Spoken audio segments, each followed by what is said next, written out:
Welcome to Donmar TV News Channel. Ito, panoorin natin tong rambulang talpakang Sara Duterte at Leni Robredo. Talpakan na! Talpakan na! Huwag kang mangialam. Yan. Doon pa lang, durog na. Huwag kang mangialam. Pakialam mo na lang yung pamilya mo. Buwelta ni Mayor Sara Duterte kay Vice President Leni Robredo nang magmungkahi siya para mapigilan ang pagsipa ng mga kaso ng COVID-19 sa Davao City. Sa radio program ni Vice President Leni Robredo, sinabi niyang dapat tularan ng Davao City LGU ang pagtugon ng Cebu City sa... Si Madam Leni, kamukha niya si Miss Tapia, ano? Kasi kung titingnan mo, ngayon na nagsispike na, sa Cebu parang controlled. Diba? Parang controlled. And marami yung ginawa ang partnership doon ka, Ellie. Hindi lang talaga LGU pero very active doon yung medical community.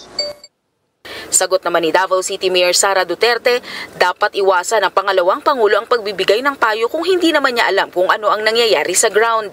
Mukhang ito raw ang naging tatak ng termino ni Robredo. Madam Sara Duterte, sa tingin ko yan nga, hindi lang mukha. Sabi niya mukhang yan daw ang tatak ni Robredo, yung pumuna ng pumuna. Kasi totoo naman. Alam mo, sorry pero isipin nyo na mabuti ito. Ito kung sakasakali lang kung sakasakali lang at mukhang malabo naman. Kung sakasakaling manalo lang ng presidente itong si Robredo, kunwari lang pero napakalabo. Kunwari lang Kunwari, bangungutin tayong lahat. Kunwari. Sa totoo lang, sigurado ako, ito'y uulanin ng kaliwat kanang batikos. Kasi yun lang yung tinanim niya eh. Diba? Yun yung tinanim niya ever since na naging vice president siya. Wala ho siyang nagawang trabaho na maganda kung hindi ho banata ng gobyerno. Oo, meron siyang napapamigay ng pandesal, papamigay na ilang sako ng bigas. Yun naman napakadali namang gawin yun. Bakit? Sa laki ba naman ng budget ng opisina ninyo? Kung yun ay pagmamalaki ninyo, yung biskwit nyong binimamimigay, yung kropik ninyong daladalan nyo, at saka yung pandesal ninyo, hindi ho yan ang tamang masasabi nating trabaho. Diba? So, ang akin lang, ang talagang pinakamalaking kontribusyon na nagawa nito ni Robredo, aside from nag-fail siya sa mga binigay ni Pangulong Duterteng trabaho sa kanya, diba? Naging sekretary siya, wala naman nagawa. Di umano. Ihabol mo yung di umano. Wala naman siya nagawa. Di umano. Sabi ni Pangulong Duterte. Pangalawa, ano pa? Pinasok siya dun sa council. Ano ginawa niya? Mali-mali din na instruction. Nang gulo lang. Di umano. Diba? Nang gulo-gulo lang. Di umano. Wala na, ganun lang. Tapos, nung tinanggal siya, kaliwat ka ng batikos. At saka yung CR niyang matindi. Diba nakita niyo yung CR niya? Na kahit siya nga mismo na parang dirin-dirin na eh. Magtingin niya CR niya. Pwede, mali, wag yung picturean to. Parang gano'n na dating eh. Diba? Nakita nyo naman siguro yung CR niya. Wag na kayong magmangmangan. Sasabihin nyo na naman fake news. Pag binalita, fake news. Kayo na nga ang nagpicture doon sa CR na yun eh.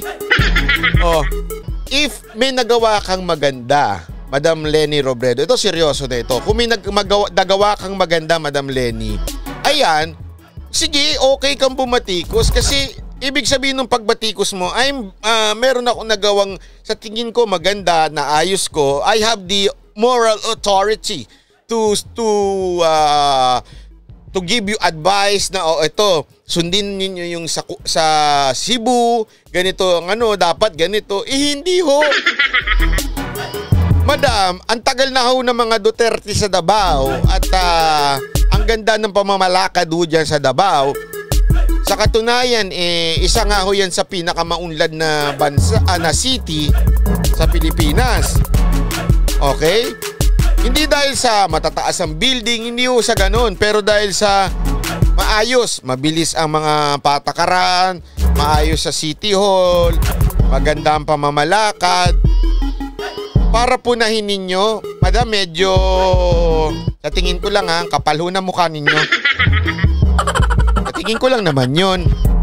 Pwedeng hindi totoo na makapal ang mukha niya, pwedeng totoo. Pero sa tingin ko, ang kapal ng mukha niya para bumanat ng ganyan. Diba? Yun lang naman ang akin doon. Ang magkomento sa mga bagay na kulang naman ang kanyang pangunawa. Buwelta pa ng alkalde. Grabe Wag daw siya magkomento dahil sa kulang naman yung pangunawa. Ibig sabihin, Madam Robredo, sabi ni Mayor Sara Duterte, slightly used daw yung jutak mo.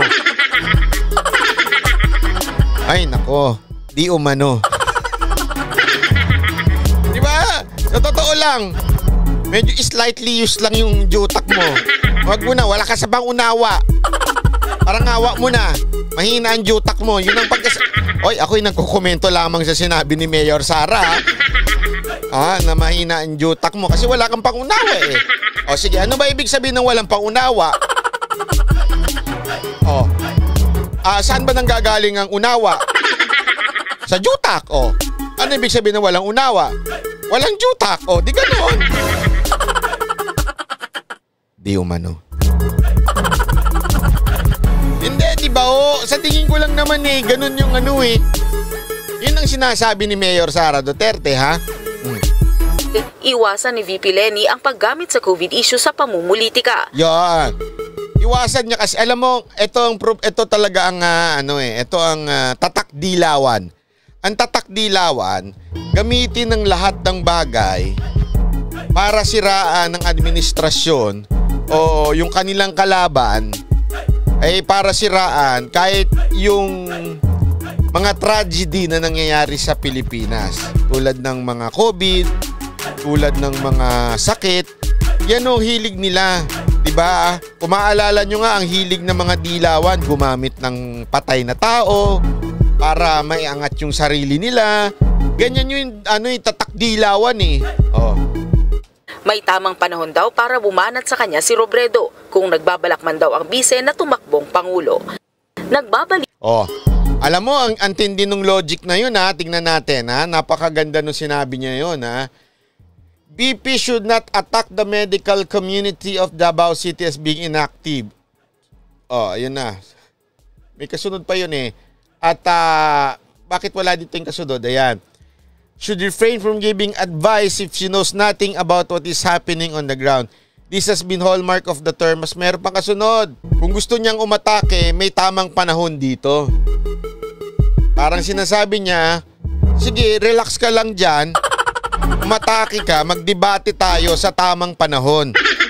Alam nyo, ito, sa tingin ko talaga sa tingin ko lamang walang atrasa na ito.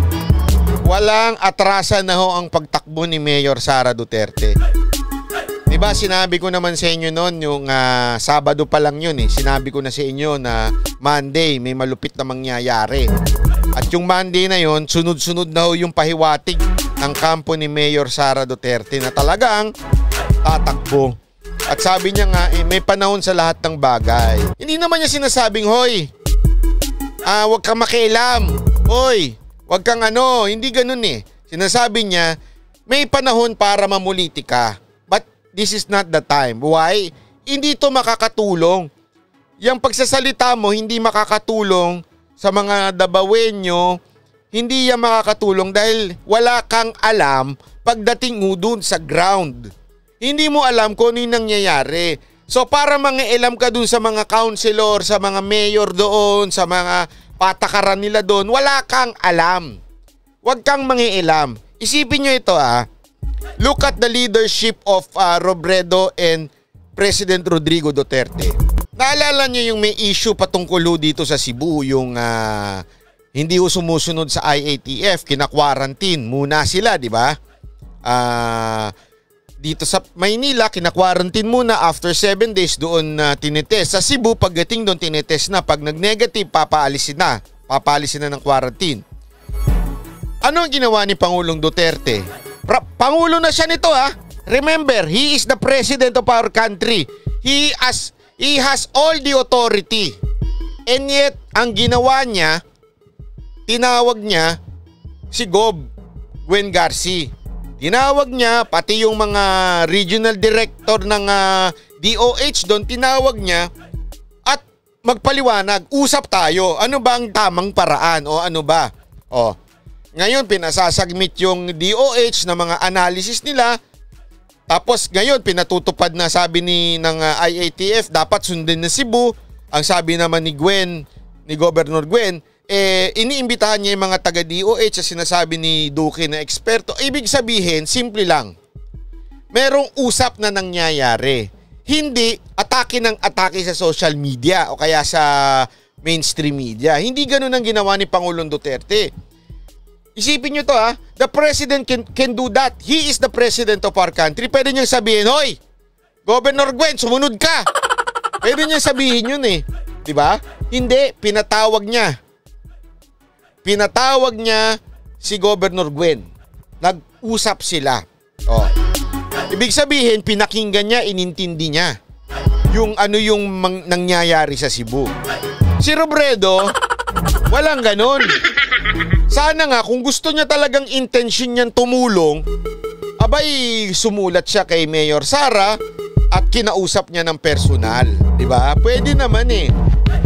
Kung talagang may intensyong tumulong, ang problema hindi niya intensyong tumulong. Ang intensyon niya ay batikusin, tatakdilawan, basta lang makapuna. Hindi intensyong makatulong. Kasi kung may intensyon ka makatulong, there are other ways to do it. I mean, you are the vice president supposedly. Unfortunately, wala. You are the vice president. Pwede mo namang sulatan lang si Mayor Sara. Mayor Sara, may I request to have a courtesy call to you para mag-usap. Ganito. Hindi eh. Banat kagad. Hoy! Lenny Robredo, wag mong kunin yung trabaho ko. Trabaho ko yung bumanat eh. Ang trabaho mo magtrabaho, tulungan ng gobyerno. Vice President ka kuno eh. Gusto mo banat ka ng banat eh, di magbanateros ka na lang. Bira, oo. Eto si Robredo, wala talaga sa hulog eh. Diba? Kainis eh. O tuloy. Gay na kulang naman ang kanyang pangunawa. Buwelta pa ng alkalde, iwasan ni VP Lenny ang paggamit sa COVID issue sa pamumulitika. May tamang panahon daw para bumanat sa kanya si Robredo kung nagbabalak man daw ang bise na tumakbong pangulo. Nagbabalita mula sa Frontline, Jem Avancenia, News 5. Ay nako. Ayun, ito pa. O, kasunod niyan. Ito naman ang sagot niya nung na exclusive. Sabi ko, kinabahan ako nung sinabi ng GMA, exclusive! Ayaw mo talaga, walang kinabahan talaga ako. Nung sinabi ng GMA, or exclusive naming nakapanayam, si Mayor Sara Duterte. Napaisip talaga ako, sabi ko, pambira naman yan, in-exclusive. Ito to. Sana naman sabi ko, hindi si ang nag-exclusive sa kanya. Wala kami nabanggit. Kayo talaga. Magandang gabi po, Luzon, Visayas at Mindanao. Eksklusibong naku po! Nung sinabi eksklusibo, nataranta ako doon. Please, Mayor Sara, huwag kang magpapa-exclusive. Kasi yung huling na exclusive nila, banat ba? Careful. Ayan ka na naman. Napanayam ng GMA News si Mayor Sara Duterte nang dumalo siya sa pagdiriwang ng kaarawan ng yumaong Senadora Miriam Defensor Santiago. Pero kung dati, sinabi niyang sa 2034 niya gustong tumakbo at desidido na siyang hindi kumandidato sa pagkapresidente sa eleksyon 2022, ngayon, hindi na siya humindi. Sabi ng anak ng Pangulo, may hanggang Oktubre pa raw bago ang deadline sa pag-aain ng kandidatura. Narito ang exclusive o exclusive. Naku, ayan na naman yung exclusive. Nakakatakot yung mga exclusive nyo, GMA. Kulang 4 na buwan bago ang deadline ng filing ng candidacy, wala pa raw desisyon si Davao City Mayor Inday Sara Duterte patungkol sa pagtakbo bilang Pangulo. Kailan kaya ilalabas ni Mayor Inday ang kanyang baraha sa eleksyon 2022? Oo, maaga pa naman. Oo, hindi natin alam kung anong mangyayari tomorrow eh. So, we still have until October 8 yung deadline ng filing of candidacy. Sa isang hotel sa Ortigas Center kanina nang dumalo sa pagdiriwang ng kaarawan ng yumaong senadora na si Miriam Defensor Santiago. Yes, oo. I was invited by the husband of Senator Miriam Santiago to join the birthday celebration of Senator Miriam. Bukod sa pamilya ng yumaong senadora, ilan din sa mga miyembro ng People's Reform Party na partidong itinatag ni Santiago ang dumalo sa pagtitipon pero hindi raw natalakay ang politika. Dumating din sa pagpupulong si Secretary Harry Roque na miyembro raw ng PRP. Walang politics na napag-usapan sa taas. Walang napag-usapan na line-up ng Senate or Vice President. Magkaibigan niya sila. Alam mo naman ang mga Duterte, kaibigan ng family din namin, lalo na sa kay Miriam. So, she attends mga yung sa cemetery, activities sa cemetery. Puro mga magkamag-anak lang. Kamag-anak lang nag-attend. So, politika wala masyado. It's not the right place. Kamakailan, pinuna ni Vice President Leni Robredo ang Ito na yung kontrabida. Alam mo, ito huwag kayong magagalit Ito lang naman yung obserbasyon ko lang naman. Ang ganda ng laban kung Mayor Sara Duterte tsaka si Robredo, no?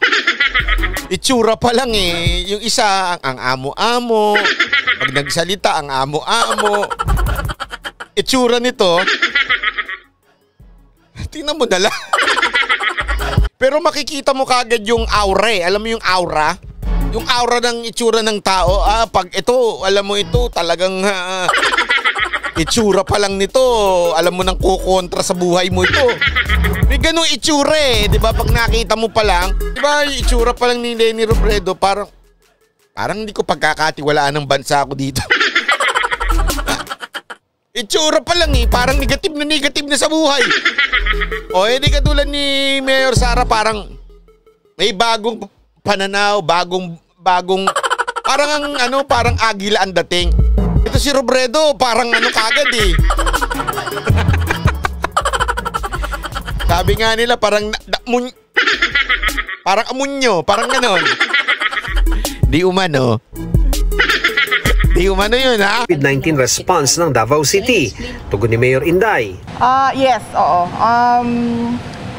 Ang hindi ko kasi nagustuhan kasi inatake niya kasi yung private sector namin at yung medical community namin doon. And yung private sector namin has been very, very helpful sa city government of Davao. And yung medical community namin doon, napaka-pangit na sabihin inactive, no?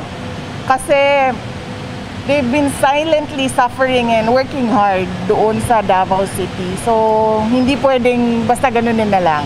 Sinisika pa naming kunin ang panig ng Vice Presidente pero sabi ng kanyang tagapagsalita na si Barry Gutierrez kahapon, nakatuon ang Vice President sa pagtulong. Ito na naman to, isa pa to Ito talagang itsurang para nalugi sa palengke. Alam mo yun?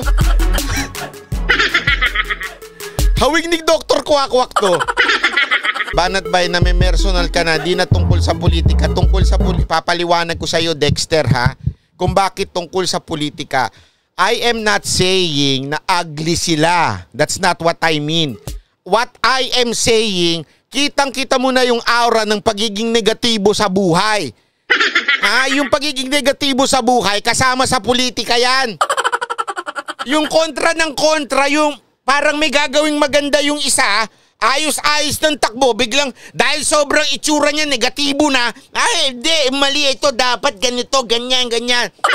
Hindi personal yan! Ano ba? Ano sinasabi niyo negatibo? Hindi sa mukha ay sinasabi ko, ito naman, isa pa ito, parang negatibo lagi. Alam mo, sabi nga makikita mo kaagad sa itsura ng tao kung yung tao merong aura na positibo.